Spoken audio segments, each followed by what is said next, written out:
Bonjour à tous, temps mitigé aujourd'hui. Demain, ça ne va pas s'améliorer avec de la pluie prévue pour débuter le week-end, mais dimanche, le soleil fait son grand retour avec 18 degrés. Une belle semaine prochaine en prévision dans la région. Avec le retour des températures printanières, le pollen envahit à nouveau l'atmosphère. Comme chaque année à cette période, les personnes allergiques en subissent les désagréments, nez qui coule, les yeux qui piquent ou encore la gorge qui gratte. Les crises allergiques sont causées en grande partie par le pollen d'arbres et c'est le bouleau qui est le plus pointé du doigt. Il faut savoir que le bouleau est très présent dans notre région. Quelques précautions à prendre pour éviter d'être touché. La première, ne pas se balader en forêt quand le niveau d'alerte est élevé.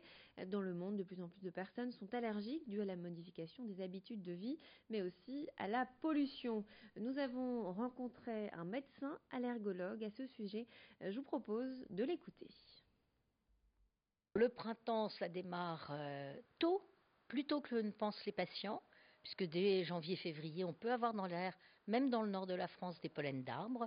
Mais les périodes les plus aiguës, c'est surtout février, mars, avril, avec les pollens d'arbres, notamment de bétulacées, c'est-à-dire les pollens de bouleau, d'aulne, de charme. Les bouleaux, il y en a beaucoup, c'est un arbre du nord, des régions du nord. Et donc ça, c'est une pollinose importante et qui prend de l'expansion depuis ces dernières années dans nos régions. Et après, mai, juin, juillet, démarre plus la saison des graminées. Les graminées, eh bien c'est par exemple la pelouse, le gazon. Quand on tond une pelouse, on met dans l'air une suspension de pollen de graminées. Donc les pollinicograminés sont gênés s'ils tondent leur gazon sans prendre des précautions.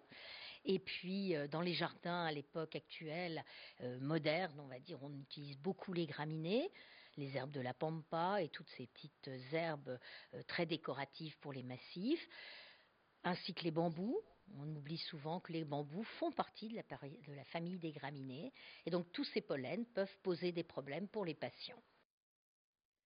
Le député insoumis François Ruffin appelle à faire la fête à Macron le 5 mai prochain. Il appelle le peuple à se rendre à Paris pour, je cite, un grand débordement. Jean-Luc Mélenchon, le leader de la France insoumise, a annoncé également l'organisation d'une marche anti-Macron demain à Marseille. À Lille, les militants comptent bien suivre le mouvement. Ce matin, nous avons reçu sur notre plateau Hugo Bernalicis, le député France insoumise de la 2e circonscription dans le Nord. Il revient sur les raisons de la mobilisation. Il y a des choses qui se passent tous les jours. Ça, c'est extraordinaire. Et surtout, tout le monde a des revendications qui sont en partie d'intérêt général. C'est ça qui est important. Les cheminots ne luttent pas juste pour le rail, ils luttent aussi pour une vision des services publics et donc de la République. Une vision de l'intérêt général. On ne peut pas parler de la COP 21, par exemple, et après vous expliquer qu'on va fermer des lignes de train et qu'il faudra prendre la bagnole. C'est pas possible. On se moque du monde. Et ça, les gens, ils le comprennent bien. Une marche anti-Macron partira donc demain, ce samedi, de la place des Buisses à Lille à partir de 14h30. Pour la 5e édition de l'Open Museum, le Palais des Beaux-Arts de Lille a décidé de montrer le lien entre les séries télévisées et l'art.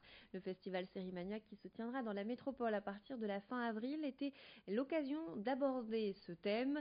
Dès demain, les visiteurs qui déambuleront dans le musée découvriront 22 écrans accrochés comme des tableaux au milieu des collections. Chacun diffuse un extrait de série. À ses côtés est exposée une sélection d'œuvres d'art en lien avec l'épisode présenté. Concernant le choix des séries, il y en a pour tous les goûts, de Game of Thrones à Versailles en passant par les Simpsons. Nos journalistes ont rencontré le directeur du musée des Beaux-Arts de Lille. Il nous explique le lien entre la série Empire et l'art.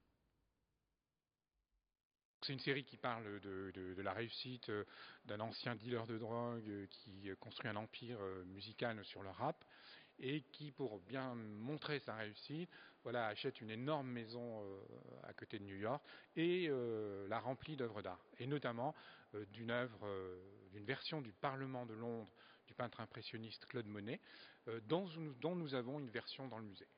Voilà, donc là c'était assez facile. Et ce qu'on a voulu expliquer là, puisqu'il n'y a pas seulement une œuvre de Claude Monet, mais il y a aussi des œuvres d'autres artistes très célèbres comme Gustave Klimt, ou aussi des artistes contemporains comme Basquiat, c'était de voir quel pouvait être le rapport qu'on pouvait établir entre la réussite et l'art, qu'est-ce que ça signifie de posséder une œuvre d'art, et c'est donc ça l'explication qu'on a donnée. La série est montrée dans la galerie impressionniste, donc où se trouve habituellement le Parlement de Londres de Monet.